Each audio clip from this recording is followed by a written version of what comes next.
Wednesday, I had asked on the YouTube community post if anyone had any suggestions for a video that you would like for me to make. And I only got one suggestion. Thank you very much, Silvermane8897. Is that like Silvermane? It's cute. Like it. You requested that I do a video on weight gain for postmenopausal women. And obviously that is not my realm of expertise. I am a perimenopausal woman and I'm trying to lose weight. So I thought, gosh, what can I say about that? But since you requested it, I have done some research and I talked to my sister who's a nurse and, a few other things.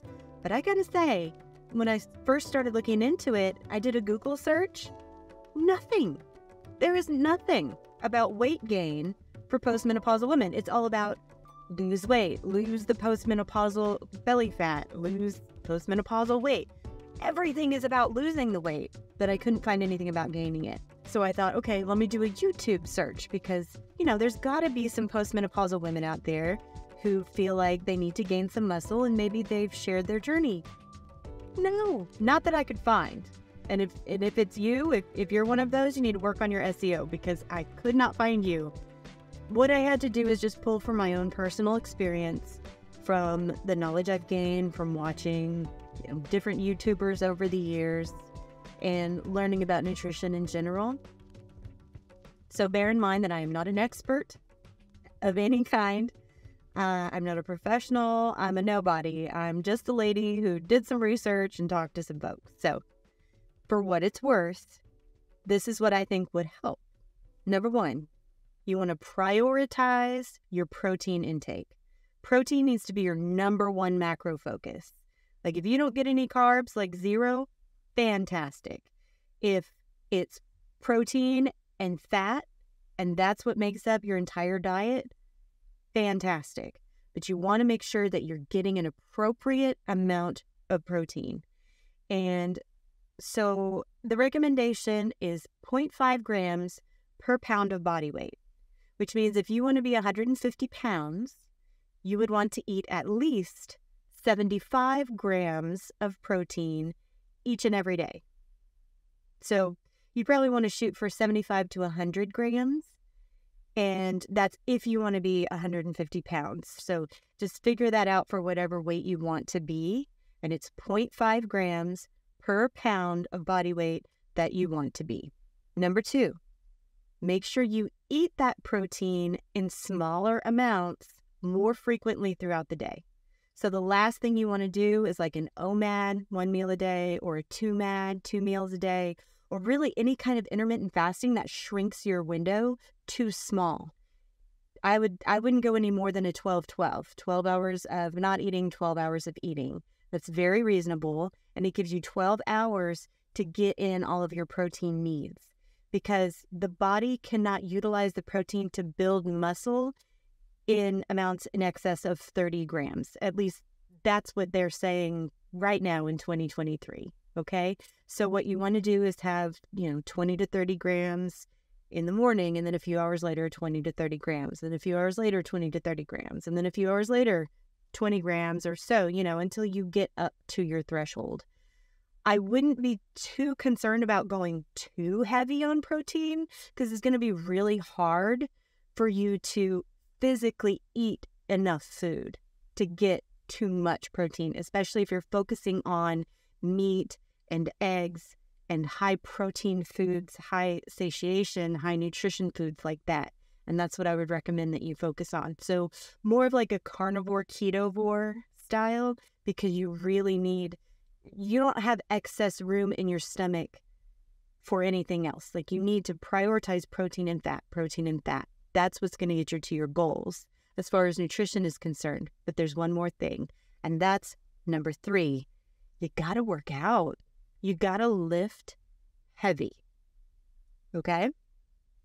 So I just recently learned about this actually. There's a program called Slow Burn by Fred Hahn. He's been around for a long time, talking about this for a long time, but I just recently learned about it through Dr. Lisa Weideman.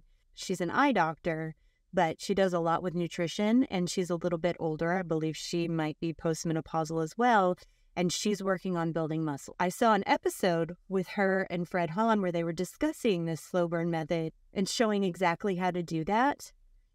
And I will leave a link to that in the description so you can go right there. You definitely want to subscribe to her because she'll be helping you out a lot. What slow burn is, just an overview, is where you, say it's a biceps curl and you have a weight in your hand.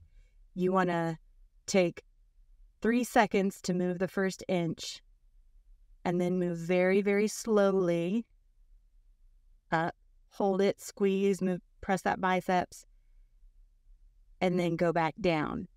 So you don't want to lift a weight that's so heavy that you can't lift it more than once like that. And you don't want a weight that's so light that you could just, do it for days. You want to pick something to where lifting it very, very, very slowly, both up and down, your muscle is going to fatigue and you literally you start shaking and you cannot lift that weight any longer. That's muscle fatigue. That's what you want. That's what you're trying to shoot for every single time. And then once you get there and you just can't press it anymore for after about 3 seconds, it's not going to happen. You lower it back down safely, stop lifting that weight. What that does is it forces your muscles to failure every time, which is going to give you strength. It's going to give you tone. And it's really, really good, especially for those of us who are older. I mean, even 30, 40, 50 and above, is because of the lack of probability of getting hurt. So if you're going into a workout and you're doing, you're supposed to do jump squats, there's a high probability for injury. Stepping up onto a box with weights. I once fell backwards and really hurt myself doing that. So there's a lot of moves that's really intimidating and scary and truly highly prone to injury, talking to you, CrossFit. But this slow burn thing, you've pretty much eliminated the chance of injury because you're lifting the weight so very, very slowly. Now, I will say the downside that is mentioned to this method is that you can start it in a home gym, but you're probably going to outgrow your home gym pretty quickly unless you really want to buy some heavier weights, because you will get stronger and you'll get stronger quickly and you may just, outwork your current home gym. So that's something to keep in mind. If you're willing to do a gym membership, then this is really a good way. Truly, even if you don't want to go that crazy and get a gym membership, just lifting heavy things, walking around, jumping up and down, anything that's going to strengthen your bones and your muscles, that is something that you want to focus on. And I think the slow burn method, if it were me, that would be my number one choice. And in fact, I'm about to start it. I just haven't pulled the trigger on going back to a gym yet because so far away. So as I've said, this is not my area of expertise, but those are my 3 top tips to help you if you want to gain muscle or just generally get more healthy and vibrant after menopause, or even if you're a man after menopause. That's my recommendation. But if any of you have done this, if you are actually a postmenopausal woman who has gained muscle from feeling like you're too skinny, please leave your comments and suggestions in the comments, because like I said, this isn't my wheelhouse. I did some research. I hope that I have done right by this topic. If I need correction on anything, please let me know. But I really did my best, and I hope that this has been helpful to you. And thank you so much for giving me the suggestion. I needed something to talk about today, so it's great. I don't think Dawn is going to be able to join me for this Sunday's video. We both have medical emergencies in our lives with family members and close friends, and it's just been crazy. This has been a crazy week. I could really use your prayers, and so could Dolan, but I will figure out something to talk about. It may be just me, but I hope that's okay. So hey, here's another video you might enjoy. And please don't forget to like this video, share it, and subscribe if you haven't already.